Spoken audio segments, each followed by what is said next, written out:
cuttings are coming on fine. The problem is, I haven't finished my experiments and I need more plants, so I'll have to find the right way to produce more of them. But what's the best way? Cuttings? Seeds? I can feel an investigation coming on. It'll have to wait. Science line. What's going on out there? Stella, we've got a question for you. Yeah, look at these. This potato's sprouting like mad. Yeah, it looks like it's growing a new plant. But this apple's all mouldy and shriveled up. It's like it's rotting away. Yeah, it looks dead. Why are they different, Stella? I'm onto it. All living things are called organisms, and they all have one thing in common. They die. So they have to produce offspring to carry on the species. It's passing life on to the next generation. And they do this by a process called reproduction. Now, one way of reproducing is sexually. And this involves the joining of two special cells, one male and one female. And that's how most animals reproduce. In the case of humans, men have small cells called sperm, and women much larger cells called eggs. These two cells need to get together so the nuclei can fuse. It's called fertilization. When they do, a new life starts to grow. Animals are not the only sexual reproducers. Most types of plants do the same. But whereas most animals are either male or female, plants have both a male and a female part. But where do we find them? In here. Now this is the male part, or stamen, and it produces the male sex cell, pollen. And pollen is made in here, in the anther, on the top of this filament. And this is the female part, or carpel. And it produces the female sex cell, or egg, in the ovary. Now, in flowering plants, sexual reproduction takes place in two stages. The male pollen has to reach the female stigma. And this first part of the process is called pollination. Now, plants can pollinate themselves, and this is called self-pollination, but most of the time they don't. Mostly, the pollen travels from one plant to another and pollinates that, and this is called cross-pollination. But how does the pollen get from one flower to another? If the wind blows and the pollen is light enough,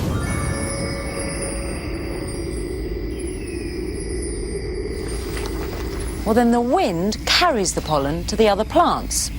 But more often, this is not the method used. Most plants pollinate by special delivery, as Howie is about to investigate. These flowers need to be pollinated, and time is short. Apple trees like this are only in flower for about 1 week a year. Once the blossom's gone, that's it. So my investigation is to find out how to pollinate not just these flowers, but all of these. This orchard is owned by Brian Neves. So what's involved in pollinating all these flowers? We have to get the pollen from one flower And get it to another flower. I know that. But it's not just any flower. With apples, it has to go to another type of tree. Another type? So you have to take the pollen from this tree to pollinate flowers on this tree. On my left is a golden delicious tree. Pollen from its blossom has to go to the cox's blossom in the tree on my right. Only then will the apples be made. In this cox's orchard, in every group of cox's trees, there's a golden delicious tree. So I'll have to take the pollen from the golden delicious to all the coxes. But how? I could pollinate this orchard by hand. In the olden days, they used to use a cotton bud or a brush. First, collect some pollen from the golden delicious flower. Now, time to pollinate. One done, a few more to go.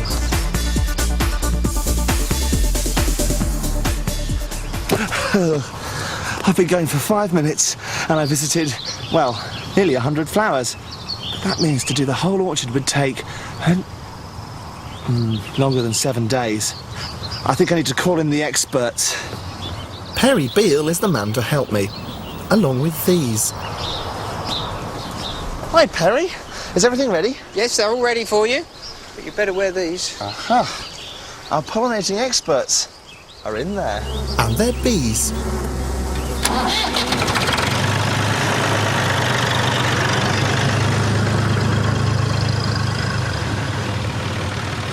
These bees can increase the number of flowers that are pollinated by 30%.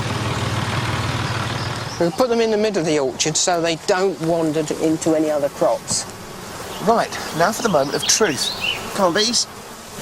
One hive of bees will pollinate an orchard the size of a football pitch in a day. Oh, what a glorious thing to be, a healthy grown-up bee, whiling away... Hang on, these bees have got to do some serious work. At least give them some decent music.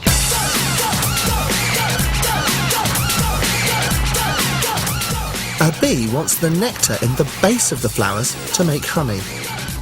On the way to get it, it brushes against the anthers, and pollen sticks to the hairs on its body. Pollen? Bee. Just like that. Some pollen gets pushed into pollen sacs and is taken back to the hive. The hive? I wonder if there'll be any spare honey. Oh, maybe not.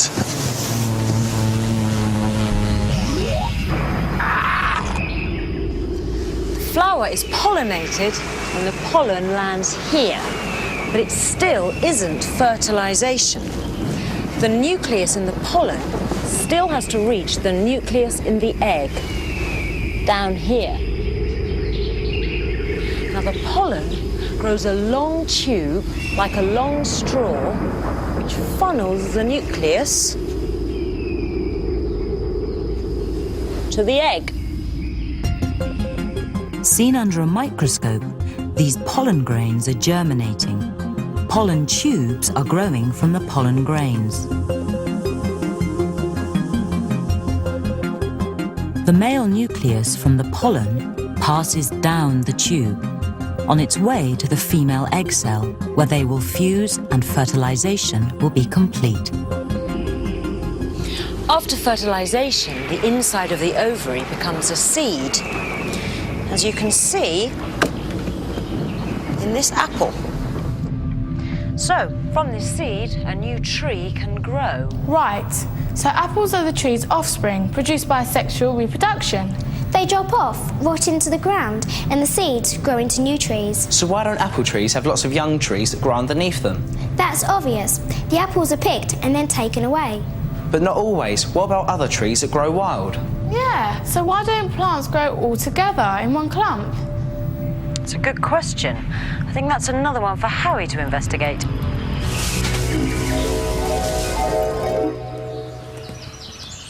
Whenever you walk through a woodland or forest, you'll see seeds. They're everywhere. There are seeds in these. Look, pine cones. But I don't know if you've noticed this, I'm standing right underneath an oak tree. The nearest pine tree is probably that one over there. It's about 100 metres away. So that's my first clue. If seeds move away from their parent tree, they won't grow in a clump underneath. Still need to find out more. Orion Hutton from the National Trust is a seed expert. Hi. Hi. So, how do seeds travel? There's 4 main methods of dispersal. There's by wind, by water, by animal, and mechanically, where the plant does it itself. Right. So now I know there are 4 ways a seed can be dispersed. By wind, animal, water, or by itself. So first, let's look at wind dispersal. These are sycamore seeds. The seed is this bit, and attached to it is a wing structure so the wind will carry it. Let's see.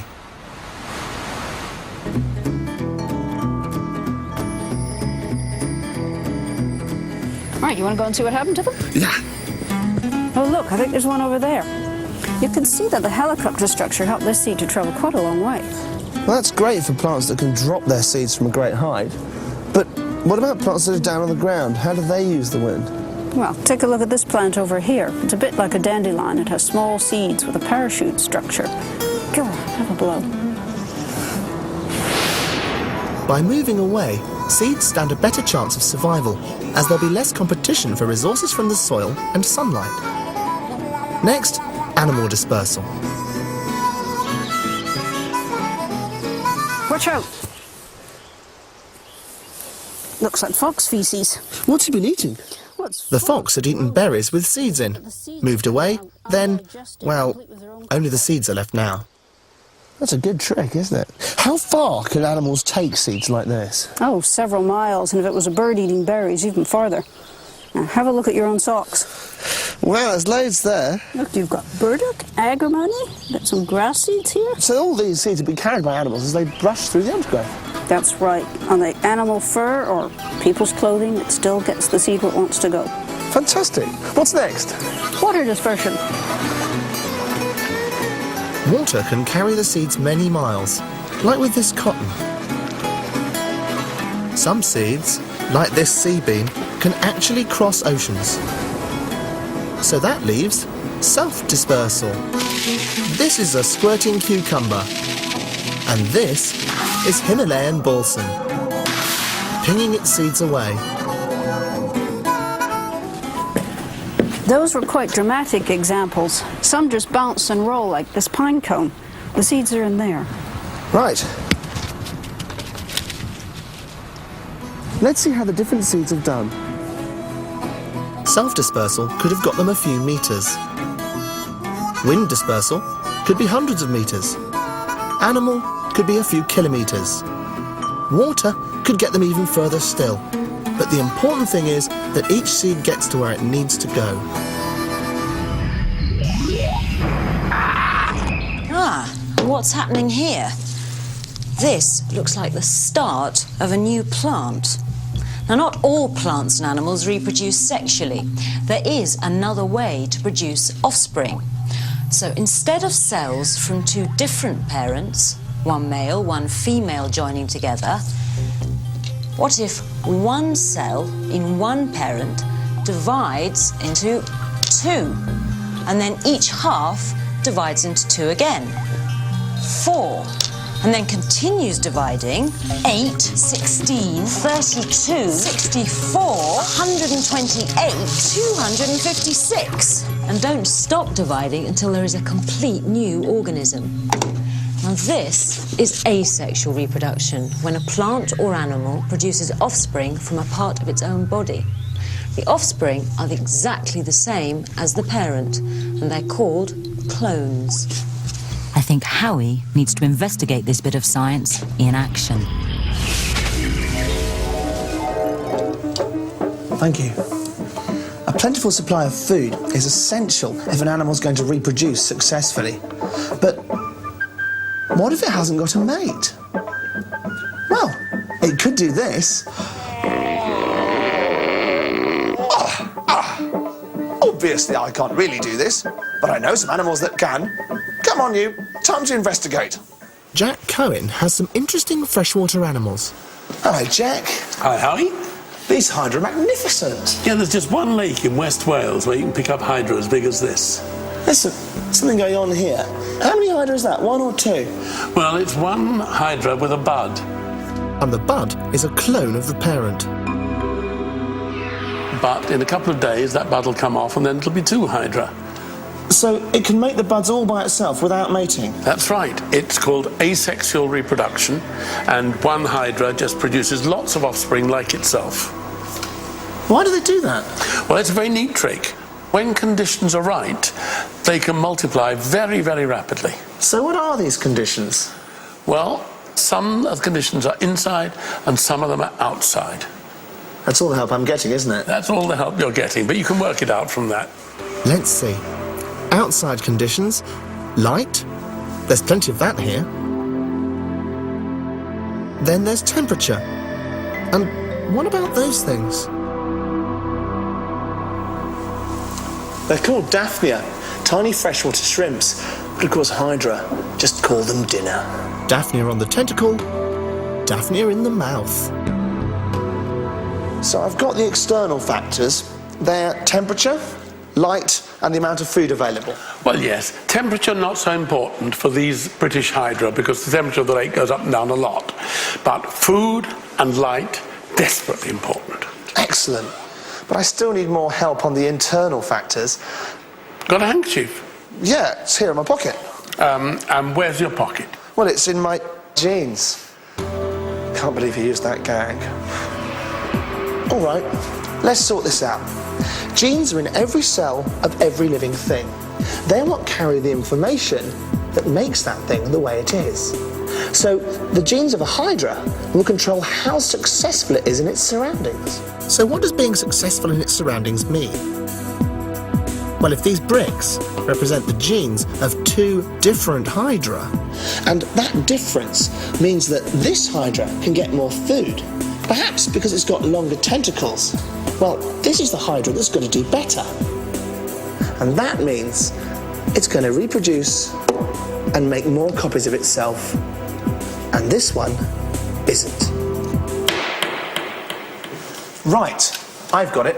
The internal part is the genes, because they'll control how well a particular hydra does in its surroundings. Yep. And the better it does, the more offspring it'll produce. Absolutely. One thing remains, though. Why can't I reproduce like this? Because you're too complicated. A hydra, a simple creature, has a little group of cells which can make a new hydra in 2 days. But it takes 9 months to make a human being. the bud on the right is a day old, the other 2 days. Within a day, that bud will break off and become a clone, a new hydra.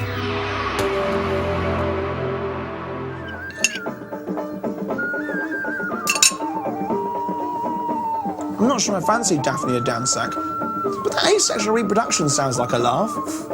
Waiter! Waiter! Waiter! Waiter! Waiter! Waiter! Sexual or asexual reproduction? Well, this is asexual. So all I have to do is put the runners in soil. Now these are in flower, and sexual reproducers need to cross-pollinate and collect seeds. And potatoes? Well, what do you think now? So that's why a potato looks like it's growing a new plant. It is. It's asexual reproduction. Yeah, and the apple is rotting away to release seeds made by sexual reproduction in the flower of the apple blossom. That's right. Now, here's one for you. These are earthworms. Now, if I was to cut one in two, what do you think would happen to each half? Die? Or would each half grow into a whole earthworm? Die. No, both would grow back. No. Oh, I don't know. What decides it? Do only plants asexually reproduce? No. How is hydra were animals? Right, so if the earthworm reproduced sexually, they'd probably die. But if they reproduce asexually, each half could grow into a whole earthworm again.